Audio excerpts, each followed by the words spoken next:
Ni kilomita 503 zimekutana na kilomita 257 kutoka Dar es Salaam zilipo headquarter za TV3 Sports, ambapo Witness Flavian ndipo anapotokea, mpaka Iringa, na kutoka makao makuu ya Kipungu Media Dodoma kilomita 257 mpaka Iringa. Tumekutana wote tukiwa kwenye matukio mbalimbali. Witness Flavian, wewe ni moja ya waandishi ambao wamezunguka kwenye mikoa mingi sana, hasa kwenye eneo la sports. Kitu gani ambacho umekiona cha tofauti ama changamoto gani ambazo zinakukuta ukiwa kama wewe mwanahabari wa kike? Changamoto ni nyingi kwanza. Yaani hazikosekani. Changamoto zipo, lakini pia kuna nyakati ambazo ni nzuri. Ila tukija kwa upande sasa wa changamoto ambazo minaweza kikazi ni nyingi, kwa sababu tunapoenda sehemu tofauti, mazingira yanakuwa ni tofauti kulingana na mazingira ambayo tumezoea kufanya kazi. Mfano mimi naishi Dar es Salaam, najua mazingira yangu ya kufanya kazi ni hapa na hapa, lakini kuna sehemu naweza nikasafiri na nikakosa content kwa sababu nakuta utaratibu ni mwingine. Unaweza kaenda labda tuseme umeenda Mwanza, umetegemea ukienda Dar es Salaam waandishi mnaingia hivi mnafanya, yani labda media zone yenu ni hii hapa kufanya kazi, mkienda nyingine mnakataliwa. Kwa hiyo ni changamoto kama hizo, lakini pia watu ambao unawatarajia labda ufanye nao unakuta nao hawapo tayari, kwa sababu unaweza kusafiri kwa ajili ya kitu kingine. Japo mimi nikisafiri naamini kwamba tuseme nasafiri na labda tuseme Singida naenda kucheza, siwezi nikamwambia labda Masanza mimi nikija nitafanya interview na wewe, unajua nikimkuta kule nitafanya, lakini Masanza tu bwana mimi sifanya, na kwa mshani disappoint, kwa nakuwa nje ya target ambazo nilikuwa nimetarajia kufanya. Ndio changamoto kama hizo ambazo ni za kawaida tu zinatokana kazini, pia hazituathiri. Sasa kitu gani ambacho wewe unafanya ili kurudi kwenye mchezo baada ya mtu kukatalia kwamba sitaki kufanya interview na wewe kwa muda huu? Kitu gani ambacho wewe unakifanya kurudisha akili haraka haraka?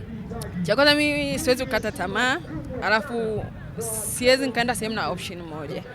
Naweza nikaenda sehemu labda nimewaza kufanya interview na mtu fulani akakataa, nikatafuta mtu mwingine ambapo natafuta engo ambao najua nikienda nayo basi nitapata kile ambacho nakitaka, au story nyingine ambayo ikawa ni kali zaidi.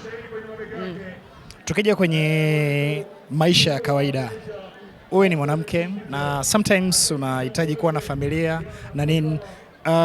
Plani yako ni mpaka miaka mingapi?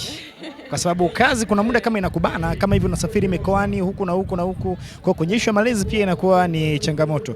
Tumtegemea lini Witness Flavian sasa tumuone kwenye namna gani, hata kama ikiwa Sheila namna gani, au tayari Witness ana familia akiwa na mtoto? We know that kwamba sasa hivi unalea wadogo zako, hilo tunalijua, lakini kwenye familia yako wewe binafsi plani yako ikoje? Yeah.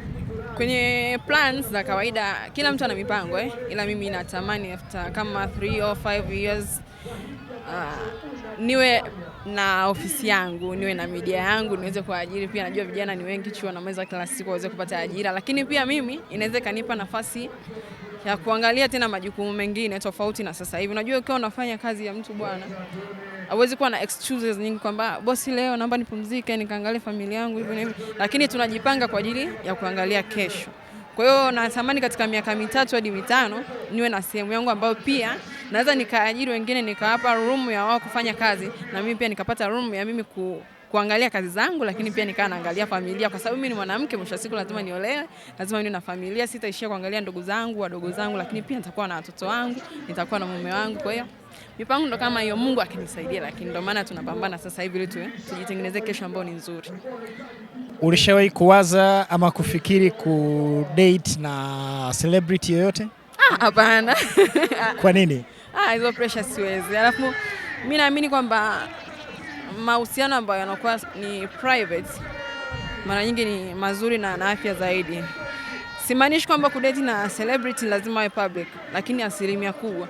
Mfano mimi naweza nikaa na mahusiano na mtu ambaye ni celebrity, tunaweza tukaficha, lakini mwisho wa siku itajulikana tu, kwa sababu kuna vitu ambavyo havizuiliki. Mimi binafsi yangu sitakuwa tayari kuona mume wangu anatoka anakumbatiwa, sio watu wanamkomentia nini. Ni wale watu mtu anatoka huko kijijini, anatoka wapi, lakini sio celebrity. Yaani sijawahi kuwaza wala kutamani kuwa na mahusiano ama kuolewa na mtu ambaye ni celebrity. Sawa. Wito wako, kumekuwa na flow ya waandishi wa habari wengi sana ambao bado wanaendelea kutoka kwenye vyuo mbalimbali wanakuja mtaani. Wito wako kwa hawa juniors ambao wanakuja sasa hivi ni upi? Ukiwa kama mwandishi ambaye una muda mrefu kwenye hasa kwenye eneo hili la field ya waandishi wa habari. Kikubwa ni kutokukata tamaa, lakini pia creativity, maana kila siku vipaji vinaongezeka na wanakuja watu wengi tofauti. Yani kila mtu anakuja na idea yake tofauti. Kwa hiyo ni ubunifu, lakini pia kutokata tamaa na kutokusikiza maneno ya watu. Maana yani katika kitu ambacho kinakatisha tamaa, hata mimi huaga naonaga, nasoma comments sana. Unaweza kufanya kitu mtu anambia hujui kitu bwana wewe. Kila mtu anakuwa na mtazamo wake. Kwa hiyo ni kitu ambacho kinaweza kukurudisha nyuma kwa namna moja ama nyingine. Sasa watu wengi uje kuangalia, mimi nafahamu watu wengi sana ambao hata nimemaliza nao chuo. Mpaka sasa hivi kuna watu kama 5 tu 6 najua bado wanaendelea na kile ambacho wanafanya. Ila wengi wamerudi nyuma kwa sababu wamekata tamaa na wale watu wanambia bwana uwezi, kwa sababu sio kila mtu anazaliwa anajua. Kila mtu anakuja anajifunza anajua, kuna wengine wanazaliwa kweli anajua, lakini nachoambia labda wasikate tamaa, waendelee kujifunza. Kama sisi pia tunajifunza pia kwa wale tutangulia, na wao wajifunze kwa wale watangulia, wao wabunifu, wasio wavivu, watoke mara kwa mara, kwa sababu mnapotoka hivi mnakutana na watu wengi, kila siku mnatengeneza kitu kipya. Witness, samahani kwa swali hili, naweza likawa personal kidogo, lakini natamani tu share some experience ili kusudi ziweze kuwasaidia watu wengine ambao wako na hali kama za kwetu, kwa sababu hali nilionayo mimi I think hata wewe pia unayo. Kuto kuwepo kwa wazazi kwa sasa inakufanya uamini kwa kiasi gani, au ni namna gani ambavyo inakupa ugumu wa kuendelea na maisha yako ya kawaida? Kiuhalisia ni kuna wakati unapitia wakati mgumu sana. Unajua unaweza ukawa unaishi na ndugu au watu wengi wanaokuzunguka wakakupenda, wakuonesha upendo, wapa kila kitu ambacho nakitaka. Mfano kama mimi hapa hivi nimesomeshwa na anko zangu, nimelelewa na bibi. Wanipa kila ambacho nakitaka. Kiki binadamu tu. Kuna muda nasema hapa angekuwepo mama au angekuwepo baba. Kwa hiyo unabaki tu unakuwa unawamisi, unatamani kuwaona. Yaani maisha kutokuwa na wazazi sio sawa na maisha ya kuwa na wazazi. Hata kama unaweza kuwa na wazazi hawana fedha, hawana kipato, lakini kuna ile nafasi ambayo ni ya mzazi, kwamba mzazi wangu yupo. Hata mimi nikamwambia mama bwana nimekwama sehemu fulani sielewa, akamwambia usijali mwanangu, Mungu atakusaidia. Yani kuna ile namna unapata morale na ngoja nipambane, mama ananiamini na ananitia moyo nisimwangushe. Kwa hiyo maisha bila kuwa na wazazi bwana, kuna namna nakashia tamaa. Mimi binafsi kuna muda uaga naweza nikakata wiki mbili sipo sawa. Kuna vitu natamani, kwa sababu ukiangalia labda nyuma umebeba majukumu makubwa, mengine unaona kabisa ananishinda, lakini nasema ngoja nipambane ili nisiwa disappoint ambao ananiangalia mimi. Kwa hiyo ukija ukikaa sasa pale mbele yao utaonesha kama upo sawa, lakini ukikaa mwenyewe sasa kile kitu kinakuwa kinakuumiza mno. Na mimi hamna kitu nasikiaga vibaya kama nikae na rafiki yangu ampigie mzazi wake simu, ile kitu kinaumizaga sana. Ni hivyo tu maisha bila kuwa na mzazi. Kuna muda tunahamisi hata kama ana kitu, maana mtu mwingine anaamini labda mzazi babangu ana pesa, mama ana pesa, angekuwepo angenisaidia, lakini kuna ile tu mzazi kukuombea baraka, kukutia moyo. Sawa, unajisikia vizuri. Swali la kizushi.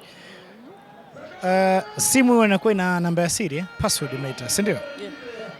Unaweza kushare password yako na mpenzi wako? Labda mume, nikiolewa mume wangu nitashare naye password, lakini mpenzi bado, kwa sababu naamini kuna vitu vingine bado mimi sijapaswa kuvijua kutoka kwake na yeye hajapaswa kuvijua kutoka kwangu, ila akisha kwa mume wangu sawa, itaruhusiwa. Mume sawa, ila mpenzi hapana. Lakini sinabidi uanze huko chini kwanza kabla ya kufika kwenye eneo la kuwa mume. Hawaaminiki hao kaka. Hata wao pia wanasema nyinyi hamuaminiki. Kila mtu amwamini mwenzie. Tukae wapi? Hivyo tusiaminiane. Mimi simwamini na asiniamini, kwa sababu wanasemaje? Ili usije kuumia au kumchukia mtu, usimwamini sana, usimpe imani sana. Na yeye asikutarajia kwa mambo makubwa, zile expectations na mtu zisio kubwa. Kwa hiyo mimi siwezi nikasema mpenzi wangu hata nishika simu yake siwezi kukuta kitu bwana, alafu nikaje nikakuta tofauti na ambacho nitegemea, nitamchukia, nitafanya nini? Kwa hiyo asiniamini na mimi simwamini, ila kikubwa tupendane, imani iwepo basi. Shukran sana Witness Flavian. Tumefurahi sana kuwepo leo kwenye mahojiano na sisi Kipungu Media. Karibu sana Dodoma, lakini pia karibu sana Iringa. Nitafurahi sana nikija pale Dodoma, nitakuja kwa salimia, pia mnafanya kazi nzuri, I appreciate. Mimi shabiki yenu pia. Karibu sana. Asante. Shukrani.